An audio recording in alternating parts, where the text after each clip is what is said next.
Here at Action News Now, we are tracking how the coronavirus pandemic is impacting different groups in our community, and one of those is students. We reached out to Trevor Guthrie. He is the president of the Associated Students at Chico State. He joins us now this morning by phone. Good morning, Trevor. Can you hear us okay? Good morning. Yes, I can. All right. Thank you so much for joining us. And first of all, for those who are not aware, what exactly is Associated Students? What's the organization and what's the goal? Yeah, so the Associated Students exist on Chico State's campus to enrich the lives of our students. So we're an operating budget of a $21.4 million nonprofit corporation. So we run all of our dining services, things like the recreation center, and then we also do a lot of state and federal advocacy for our students, kind of lobbying, things like that. And so within that advocacy arm, you mentioned food services, and obviously we've done a lot of stories about food insecurity, and now with this pandemic situation, what types of feedback are you hearing from students in terms of the need for food services right now? Yeah, I think that the need has definitely increased, and it's a little bit more tricky to tackle now because of a lot of our students are spread out throughout the state. So our basic needs and our food pantry can only do so much, especially with the social distancing orders as well. So they're working really hard making sure that kind of bundles are ready for students to pick up. So we're kind of just feeling out the field and kind of seeing how different students are impacted by this. And of course, from food to housing, and we just talked this morning about a new partnership. What types of things are you hearing from your colleagues about where they're staying? Have they been able to find a place? What's that situation like? Yeah, so I think for now, everything is pretty okay with students. I think in the coming months, we'll see some challenges as leases end and students try and find new places for the following year. And then especially depending upon how this plays out, if they will need to come back for the next semester and how the leases are going to work for that. So I think in the coming months we'll see a lot of challenges when it comes to housing security and ensuring that our students are housed.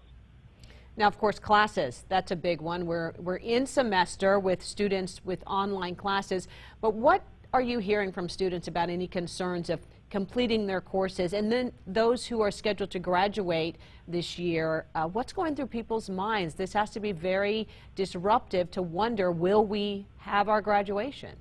Absolutely. Yeah, myself included in that. I am a graduating senior, so it is pretty unruly understanding kind of how this is going to play out, but I think that this is a huge transition for us. A lot of students have never taken online courses before, so we're really just adjusting to it and kind of seeing how it's impacting our lives. I think that a lot of students are impacted by this differently. Some went home, some are up here in Chico still. So I think every student is kind of going through their own journey with this. But something that I've always continued to say is that we are really resilient with all the things that have occurred on our campus throughout the past couple of years. So I'm certain that we'll get through this and we'll come out better on the other end. All right, Trevor, you've covered a lot of information, but one of the other aspects that we've been seeing in the community, and we're hearing from the Red Cross, that we've had blood shortages heading through this season, and now with the coronavirus and people in lockdown orders and stay at home and social distancing, are there any efforts on campus to get students involved in helping with blood drives? Yeah, so, when this was all going on, it kind of sometimes feels like a lot of things are out of our control. This is kind of a, global issue. So we really started to kind of see how we can get involved with our community. And so what we're doing is we're encouraging our students to donate blood. And so what we see right now is that there's a pretty steady flow of people who are donating, but what they are worried about is the continuation of that. So what we're doing is encouraging our students in the coming months to donate blood and to ensure that they're making an appointment so that we can practice proper social distancing. It makes it easier for that. And then we've also started a new hashtag called WildcatServe for students to put on their pictures and tag us in whenever they go do and donate blood.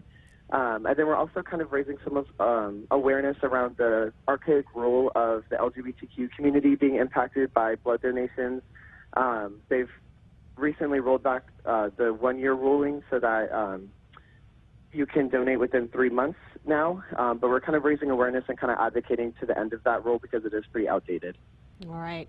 Trevor, thank you so much for joining us. There is a lot going on campus, although students aren't physically there. But Trevor, you and your colleagues, we wish you the best as we move through these times, and thank you for joining us. Absolutely. Thanks for having me.